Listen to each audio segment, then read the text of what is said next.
अधर्म पर धर्म की जीत, असत्य पर सत्य की जीत, बुराई को जलाना और अच्छाई और अपने संस्कारों का पालन करना, यही तो है होलिका दहन।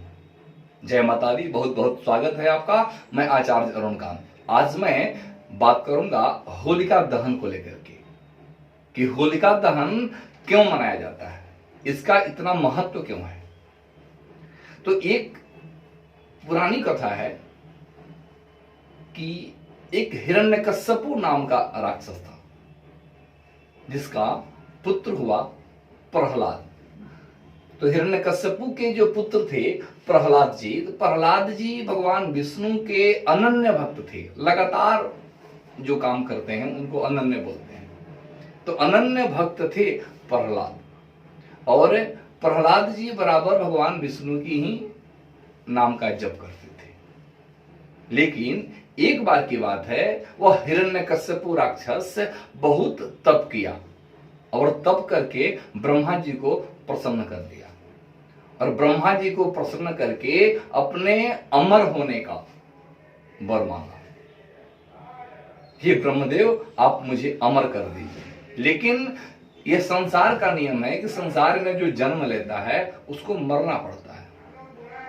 इसके कारण ब्रह्मा जी ने उस हिरण्यकश्यपु राक्षस को अमरत्व का प्रदान नहीं दिए और उसको मना कर दिए कि धरती पर जो जन्म लेता है उसे अवश्य एक न एक दिन मरना पड़ता है, इसलिए मैं यह वरदान तुम्हें नहीं दे सकता हूं, तुम दूसरा वरदान मांगो। तो हिरण्यकश्यपु ब्रह्मदेव से, ब्रह्मा जी से यह वर मांगा, हे ब्रह्मदेव, मेरी मृत्यु ना ही तो मनुष्य से हो और ना ही तो कोई देवता से हो।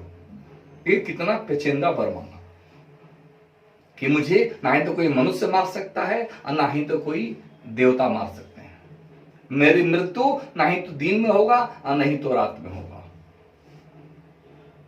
मेरी मृत्यु नहीं तो घर में होगी और नहीं तो घर से बाहर होगी। नहीं मैं अस्त्र से मरूं और नहीं मैं शस्त्र से मरूं। अपने समझ से तो हिरण्यकश्यपु ने सब कुछ मांग लिया।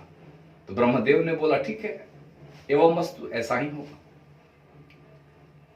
उसके बाद से वह हिरण्यकश्यपु इस पृथ्वी में बहुत अत्याचार करने लगा। उसके पाप से त्राही त्राही मचने लगा।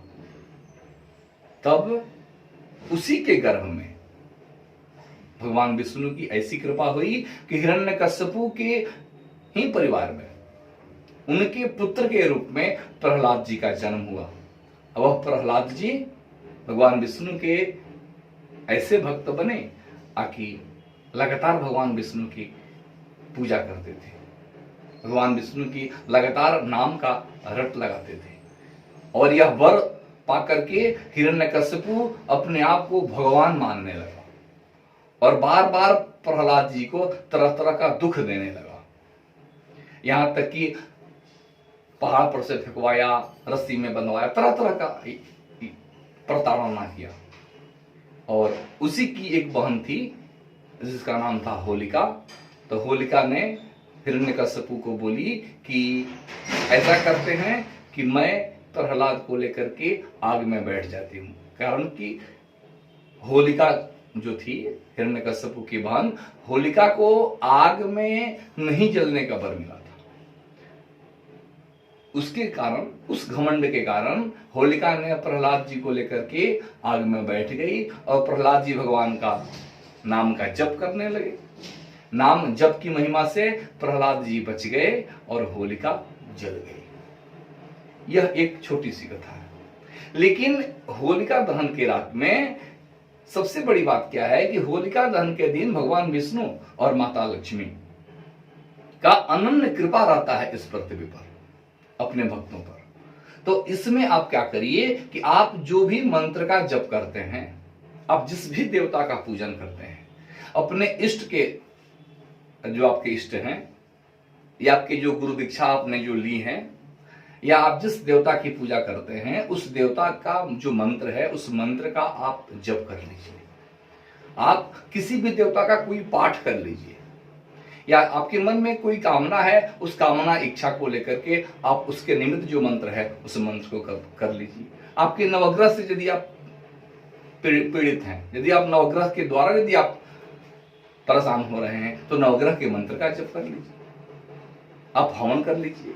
यह सब करने से आपके नवग्रह का जो दोष होगा, यह इस होलिका दहन के रात में जो कर्म आप करते हैं, इसका कई गुना फल आपको मिलता है, जो आपके लिए बहुत ही बेहतर और बहुत ही कारगर सिद्ध होगा। जय माता दी।